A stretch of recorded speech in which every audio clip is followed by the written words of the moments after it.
Planetas, Lua, Sol, Mercúrio retrógrado. Com certeza você pensou que eu iria falar sobre astronomia até ouvir o tão temido Mercúrio retrógrado. Olá, meu nome é Érica, eu sou repórter da revista Arquivo 1 e no vídeo de hoje vamos falar sobre rótulos na astrologia com ela, a maravilhosa Madama Bruna. Você supor coisas sobre outra pessoa com base numa data de nascimento, que é uma coisa que acaba sendo muito genérica, porque a astrologia ela não determina, ela não vai definir. A astrologia ela vai conversar. Essa bruxinha que ganhou as redes sociais de uma maneira muito incrível para falar sobre signos, planetas e cosmos. Muitas pessoas têm uma visão que eu diria que é um pouco limitada sobre a astrologia. Há quem pense que ela não passa da última página de um jornal ou revista. Já para quem simpatiza, a astrologia vai além da superficialidade e entende que tudo no universo está interligado e busca se aprofundar ainda mais no assunto. O que é astrologia? É uma linguagem filosófica, é uma ciência, é uma arte? O que ela realmente é? Bom, acho que a astrologia é uma dessas palavras que tem muitos significados. Então, ela pode ser muitas coisas. Uma linguagem, uma cultura que vem se desenvolvendo com o tempo e que se molda muito a cada contexto cultural. Então, nesse sentido, eu acho que ela tem esse caráter até de tradição, marca um momento da história, é uma plataforma de linguagem que nos ajuda a dar sentido para as coisas que acontecem aqui na Terra. A astrologia também é vista por algumas pessoas como espiritualidade, com uma natureza às vezes mais religiosa, com uma certa devoção pelas estrelas, por essa conexão do céu da terra, esse misticismo. Não é visto assim por todo mundo, mas por algumas pessoas é. E por muito tempo a astrologia teve status de ciência, né? Que antes do Renascimento a astrologia era... os astrônomos praticavam astrologia e Newton sabia muito de numerologia, de astrologia, por exemplo, então ela já teve esse status de ciência. Tem pessoas que às vezes culpam muito o signo, né? Fala, ai, mas é meu signo é isso, meu ascendente é isso. Então você acaba escrachando a astrologia. Como é que a gente consegue falar para a pessoa não utilizar somente essas informações para poder limitar a característica do outro? Também não gosto disso, eu acho que funciona para meme, para a gente dar risada, para a gente brincar, mas não é para levar a sério. Primeiro porque eu acho que é um pouco nocivo, inclusive. De você supor coisas sobre outra pessoa com base numa data de nascimento, que é uma coisa que acaba sendo muito genérica, porque a astrologia ela não determina, ela não vai definir. A astrologia ela vai conversar. Então, o contexto vai mudar tudo. Porque uma coisa é no meu contexto eu ter lua em Sagitário. Outra coisa é você, no seu contexto, ter lua em Sagitário.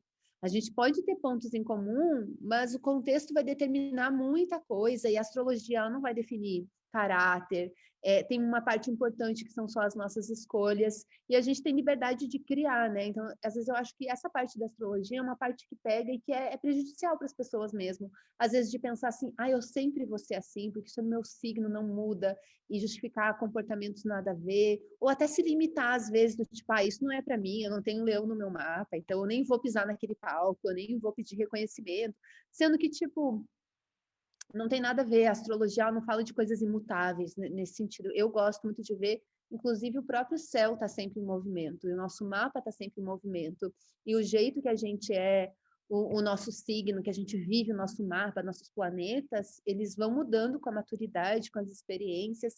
Então, eu não acho legal que as pessoas se definam nisso. Você usa bastante as redes sociais, né? Principalmente Instagram, para poder falar sobre astrologia. Eu te coloco como uma nova geração de astrólogos, né? Que usa realmente as redes sociais para mostrar que vai muito além daquele horóscopo diário.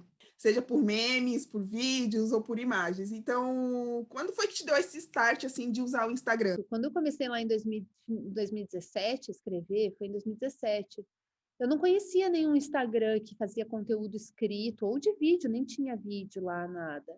E daí o que acontece é que eu não era astróloga profissional, nunca imaginei que eu ia ser naquela época também. Eu só era muito fissurada em astrologia, eu estava muito apaixonada, tipo, tinha entendido, estava num processo de autoconhecimento, a astrologia foi, tipo, fiquei muito encantada com a astrologia. Então, comecei a fazer o mapa de todo mundo. Tipo, eu ia nas festas, passava a festa inteira no fumódromo fazendo mapa e lendo livro.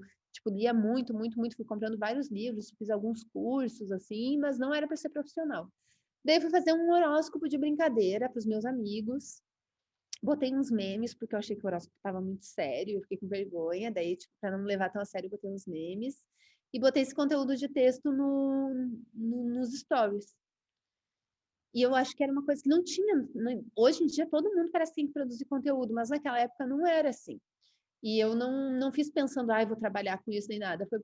Mas porque eu estava me divertindo, assim. E muita gente começou a gostar, e daí veio um boom, assim, 2018 eu tive um boom também, muita gente me seguindo, daí eu comecei a fazer horóscopo, daí a Ellie me chamou para fazer os horóscopos deles, eu, tipo, eu ainda sou estudante de astrologia, a gente é para sempre, né, mas naquela época mais ainda, e eu fui fazendo com as ferramentas que eu tinha. E era muito mais no sentido, nem tanto assim de tipo, vou transmitir esse conhecimento, vou ensinar, porque eu também estava aprendendo, muito mais do tipo, olha, gente, eu descobri isso aqui, eu estou muito encantada, eu quero saber se isso bate para vocês também, se isso faz sentido. Era muito, sempre foi para mim, ainda hoje é tipo, olha, isso aqui me pega muito, acho que eu tenho que estar envolvida de coração com a coisa, assim. E a gente está passando hoje por um momento de exaustão. Principalmente, né, a pandemia, o nosso amado governo. Amado governo. Ai, eu amo o jeito que o escorpião dizer que odeia. Como que a astrologia pode ajudar a sociedade a não chegar no esgotamento? É uma pergunta interessante. Como que a astrologia se incluiria nisso, né? Que a astrologia possa contribuir nessa questão muito contemporânea que a gente está vivendo, que é da exaustão e do cansaço, é entender o nosso ritmo natural das coisas, né? Porque a astrologia ela está conectada com as estações. Os signos, os significados dos signos, tradicionalmente, eles foram elaborados a partir das estações. E agora, né, com o aquecimento global, com isso, até isso a gente está desregulado, as estações elas estão mudando e tudo mais. E a astrologia, de alguma forma, ela conecta a gente a um tempo ancestral, em que as estações eram diferentes no momento, o tempo natural das coisas. Eu acho que a astrologia estuda o tempo, então ela ensina a gente a respeitar esse tempo, assim, do tipo, não precisa entender tudo agora. E uma pergunta que não pode faltar, que é o famoso Mercúrio retrógrado. Por que as pessoas têm tanto medo quando ele chega? Por causa dos astrólogos, né? Que os astrólogos... Eu acho que a Susan Mider foi uma das astrólogas mais famosas do mundo, né? Que popularizou muito o Mercúrio retrógrado. Por quê? Primeiro que até a própria característica, o significado do Mercúrio. É óbvio que ele vai causar e vai chamar atenção. Porque ele é Mercúrio. Na mitologia, Mercúrio já nasce tocando harpa, inventando coisa, ele rouba o gado do irmão dele, Apolo. Tipo, Mercúrio, ele é um malandro, entendeu? É óbvio que ele vai causar, ele vai chamar atenção. Então, eu acho que tem a ver a mitologia, assim, meio que está no nosso consciente coletivo, sei lá. Então, tem essa coisa que ele chama atenção. E acho que a parte da retrogradação super assusta as pessoas, porque a gente vem também de um histórico da modernidade, do progresso também, né? Que é do tipo, como se a humanidade fosse seguir uma linha reta em frente, você não vai voltar para trás. É sempre muito reto, e parece que tem muitas nuances nesse assunto, mas assim, tentando simplificar, eu acho que é tipo uma ideia meio coletiva que o mundo tem que ir para frente, que as coisas não vão voltar atrás, que não tem como voltar atrás, que é como se o futuro fosse muito linear e as coisas fossem necessariamente sempre melhorar. E daí a gente acompanha os astros, que é uma coisa antiguíssima, e eles voltam para trás. Tipo, e isso é meio que quebra um paradigma do tipo, cara, então não é só ir para frente, a gente tem que voltar às vezes, e a gente tem medo do retrocesso, por motivos óbvios, mas a gente também tem medo, às vezes, da antiguidade, que às vezes tem essa ideia que tudo que é antigo é pior, que só o moderno é melhor, e que tudo que às vezes a gente tem essa parte que tem coisas realmente que são horríveis, que a gente tem que superar, mas também tem coisas muito boas da ancestralidade, do passado, da história, que a gente precisa lembrar, que a gente precisa estar retomando para que as coisas ruins que aconteceram não se repitam também. E a gente tem essa dificuldade, né, de ter esse respeito, digamos assim, pelo passado e pela história. Então, eu acho que isso acaba assustando um pouco as pessoas.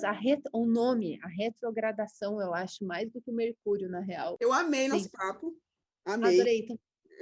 Muito obrigada. Muito Érica, foi um obrigada. prazer. Beijo. E aí, quer ouvir esse bate-papo na íntegra? Então acesse o nosso podcast no Spotify, que lá você vai conferir toda a conversa e o melhor, sem cortes. O link eu vou deixar aqui na descrição do vídeo. Até mais!